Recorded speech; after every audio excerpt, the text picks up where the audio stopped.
NCERT के बच्चों सारे कॉन्सेप्ट हो गए हैं क्लियर तुम्हारे, बट जैसा कि मैंने बताया कि ये चैप्टर जनरली बाहर से आता है, तो बाहर से जो जो कॉन्सेप्ट होते हैं उसमें मैंने 3 मैंने तुम्हें ऑलरेडी पढ़ा दिए हैं, जिसमें मैंने आपको लाइन का पढ़ा दिया है बेटा।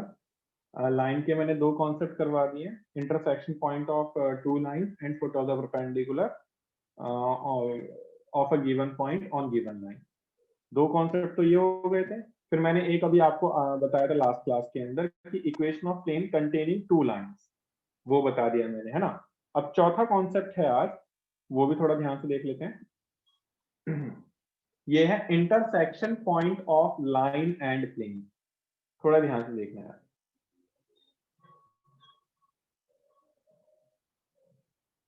Intersection point of line and plane, ठीक है। Double star that means out of NCERT है ये, बट एग्जाम में आता है, बहुत इंपॉर्टेंट है। हाँ जी अमन बेटा बोलिए, क्या बोलना चाह रहे हो आप?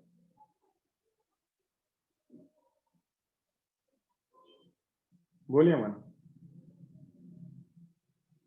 बाद में बताता हूँ, अच्छा बाद में बता दिया, ठीक है भाई। एक प्लेन का और लाइन का इंटरसेक्शन पॉइंट मुझे चाहिए। ये प्लेन है मेरे पास और ये लाइन है मेरे पास, मुझे इनका ये वाला इंटरसेक्शन पॉइंट चाहिए भाई, किसी तरीके से मुझे वाला पॉइंट मिल जाए। कैसे पता लगाएंगे, देख लेते हैं जरा। आपको क्या क्या दिया जाएगा? आपको लाइन की इक्वेशन दी जाएगी, that is R vector is equal to A vector plus lambda times of B vector. आपको प्लेन की इक्वेशन दी जाएगी, that is R vector dot N vector is equal to D vector. आपको ये दोनों इक्वेशन दी जाएगी। कैसे करोगे आप, एक एक स्टेप मैं आपको बताऊंगा। स्टेप वन कहता है कि यार आपने पहले लाइन की वेक्टर इक्वेशन की जगह कार्टेशियन इक्वेशन निकाली। Find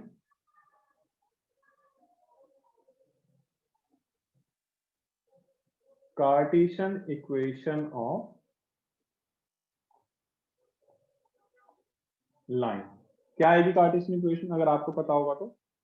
x minus x one by a is equal to y minus y one by b is equal to z minus z one by c is equal to lambda. Line की Cartesian form आपने निकाल दी। फिर step two कहता है जी find general points of the line. इस line के जनरल पॉइंट्स आप निकालिए। Find general point of line. Line के जनरल पॉइंट्स निकाल लोगे, कैसे निकालोगे? इस वाली टर्म को लैम्डा के बराबर डालो, इस वाली टर्म को लैम्डा के बराबर डालो, इस वाली टर्म को लैम्डा के बराबर डालो, फिर एक्स वाई जेड की वैल्यू निकाल लो। क्या आ जाएगी एक्स की value? A lambda plus x one, y की value b lambda plus y one and z की value c lambda plus z one. तो ये जो जनरल पॉइंट है लाइन को, हर पॉइंट को सेटिस्फाई करेंगे, तो वो लाइन का ये वाला पॉइंट भी होगा, पी भी होगा, that is X comma Y comma Z, ठीक है ना। तो ये लाइन के सारे पॉइंट को सेटिस्फाई करेगा, तो ये पी के कोऑर्डिनेट भी होगा। स्टेप थ्री, आप क्या करो, फाइंड करो।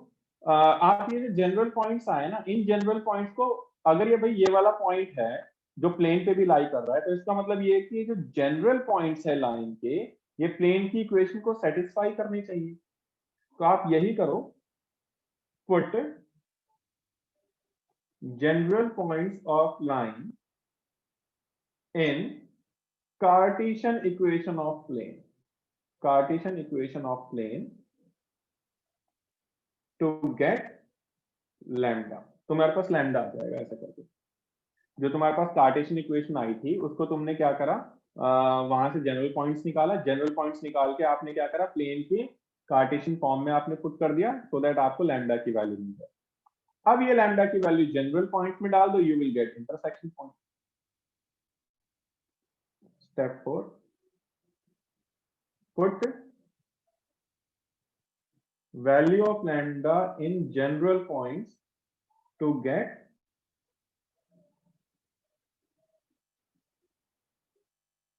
intersection points, to get intersection points. Concept अगर तुम लोगों को क्लियर है, एक बार कॉन्सेप्ट समझ में अगर तुम्हें आ गया है तो मैं आपको ये क्वेश्चन से भी समझाऊंगा। तो एक बार जरा क्वेश्चन भी देखेंगे इसका। एनसीईआरटी के अंदर बच्चों इस पे बेस्ड करीबन 4-5 क्वेश्चन है और सारे के सारे मिसलेनियस में ही है, तो वो देख लेते हैं जरा। मिसलेनियस में इसके अंदर आपके पास जो जो क्वेश्चन है वो मैं आपको बता देता हूँ। पहला है क्वेश्चन नंबर 10, फिर 11, फिर 12, 10th, 11th, 12th and 18, 10th, 11th, 12th and question number 18। Miscellaneous question number 10, question number 11, question number 12 and question number 18। ये सारे इसी पे बेस्ड है और सारे के सारे में सबसे इंपॉर्टेंट ये वाला क्वेश्चन है, 5 स्टार लगा लीजिएगा बच्चों, एग्जाम में बहुत बार आया है। ठीक है, तो जरा समझते हैं कैसे होगा। देखो बच्चों, कॉन्सेप्ट एनसीईआरटी में नहीं है, बट फिर भी देखो एनसीईआरटी में क्वेश्चन दे रखा है, तो इसका मतलब ये है कि एनसीईआरटी में जो कॉन्सेप्ट है वो कंप्लीट नहीं है तुम्हारे पास, इसलिए बाहर से कॉन्सेप्ट मुझे समझाने पड़ रहे हैं। ऑल्दो क्वेश्चन आपके एनसीईआरटी में, कुछ कुछ क्वेश्चन ऐसे हैं जो एनसीईआरटी में नहीं है और वो आते हैं, तो वो भी मैं करवाऊंगा। तो मैं आपको सबसे पहले क्वेश्चन नंबर 18वां ही करवाऊंगा। तो ये कह रहे हैं क्वेश्चन नंबर 18वां, find the distance of a point from the point of intersection of line and plane. भाई एक लाइन और प्लेन का पहले इंटरसेक्शन पॉइंट निकालना है, वो ये कह रहा है भाई ये इंटरसेक्शन पॉइंट आ जाएगा दिस वन।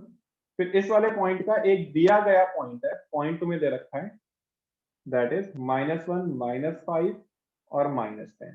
तुम्हें यहां से यहां तक का डिस्टेंस निकालना है। तो पहले अगर आप इंटरसेक्शन पॉइंट निकाल लोगे, पॉइंट क्यू तुम्हारे पास अगर आ जाएगा तो तुम दो पॉइंट के बीच का डिस्टेंस तो निकाल ही सकते हो ना डिस्टेंस फॉर्मूला से। तो पहले हम जरा इंटरसेक्शन पॉइंट निकाल लेते हैं। इंटरसेक्शन पॉइंट कैसे निकालेंगे? लाइन की तुम्हें इक्वेशन दी जा रही है, R vector is equal to 2i -j plus 2k plus lambda times of 3i plus 4j plus 2k। और प्लेन की तुम्हें एक, अच्छा पहले जरा इसको कार्टेशियन फॉर्म में कन्वर्ट कर लो, है ना, हाथों हाथ ही कार्टेशियन फॉर्म में कन्वर्ट कर लेते हैं। तो x - 2/3 is equal to y + 1/4 is equal to z - 2/2 is equal to lambda. ये वाले पॉइंट जो होते हैं माइनस में जाते हैं और ये वाले पॉइंट जो होते हैं डिवाइड में आते हैं। अब प्लेन की इक्वेशन क्या है भाई हमारे पास? प्लेन है हमारे पास r vector dot i cap minus j cap plus k cap that is equal to 5, that is equal to 5। तो जरा यहां से भी हम इसकी कार्टेशियन इक्वेशन निकाल लेंगे। इसकी कार्टेशियन इक्वेशन क्या आएगी? That is x - y plus z is equal to 5। तो पहला स्टेप क्या था कि हमें लाइन के कार्टेशियन इक्वेशन निकालनी थी, वो हमने कर ली। सेकंड स्टेप क्या था? जनरल पॉइंट्स ऑफ लाइन निकालने थे। लिखो general point of line R. क्या है जनरल पॉइंट्स लाइन के? x की वैल्यू आ जाएगी 3 लैम्डा प्लस 2, y की वैल्यू आ जाएगी 4 लैम्डा माइनस 1, z की वैल्यू आ जाएगी 2 lambda plus 2, x y z आ जाए। अब ये जनरल पॉइंट्स को पुट कर दो इसमें, पुट इन वन। हमारा अगला स्टेप क्या था? जनरल पॉइंट्स को पुट करना होता है प्लेन की इक्वेशन में। तो सेटिस्फाई करवा दो भाई। 3 लैम्डा प्लस 2 माइनस y की value 4 lambda minus 1 plus z की value 2 lambda plus 2 is equal to 5। तो 3 लैम्डा प्लस 2 लैम्डा, 5 लैम्डा में से 4 लैम्डा जाएगा, 5 लैम्डा बचेगा। फिर 2 + 2 4 प्लस में 1 5 दैट इज इक्वल टू 5। तो लैम्डा की वैल्यू आ गई 0। अब हमें क्या करना होता है? ये लैम्डा की वैल्यू जनरल पॉइंट्स में पुट करनी होती है, ये सेकंड है, to get the point of intersection. Put lambda is equal to 0 in 2 to get intersection point. ठीक है, तो x की वैल्यू क्या आ जाएगी भाई हमारे पास? 2 y की वैल्यू -1 और z की वैल्यू 2। तो q के कोऑर्डिनेट आ गए 2, -1 एंड 2 और p के कोऑर्डिनेट्स मेरे पास थे -1, -5, -10। x + y + z कैसे आया बेटा? ये ना r की जगह xi yj z के डाला है, वो वाली वैल्यू फिर इसके साथ डॉट प्रोडक्ट करा है, फिर equal to 0 is equal to 5 आया बेटा। काश आपने कुछ होमवर्क करा होता दीपांशु, तो शायद आपको समझ में आता। खैर कोई नहीं। तो q और p के बीच का डिस्टेंस फॉर्मूला लगा दो बेटा, √(x2 - x1) का स्क्वायर प्लस y2 - y1 का स्क्वायर प्लस z2 - z1 का स्क्वायर। कितना आ रहा है जी? 1 + 16 + 144, तो आया 169 यानी कि 13 unit. Is it clear to each and everyone? ये पहला कॉन्सेप्ट क्लियर हुआ बाहर वाला? इज इट क्लियर बच्चों?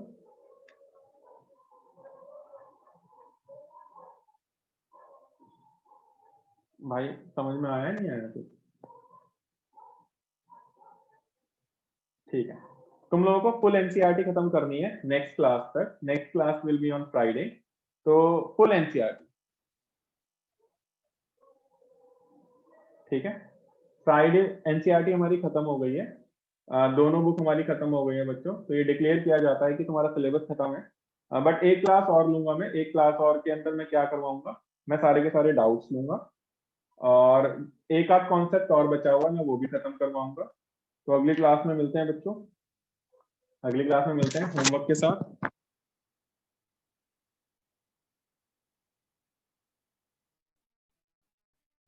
हो जाएगा 15 तारीख से, जैसा मैंने कहा है, हमारा क्रैश कोर्स 1 में स्टार्ट कर दूंगा, जिसमें फर्स्ट चैप्टर से सारा का सारा सिलेबस दोबारा से स्टार्ट होगा। तो आज के लिए इतना ही है बच्चों, मिलते हैं नेक्स्ट क्लास के अंदर। बाय।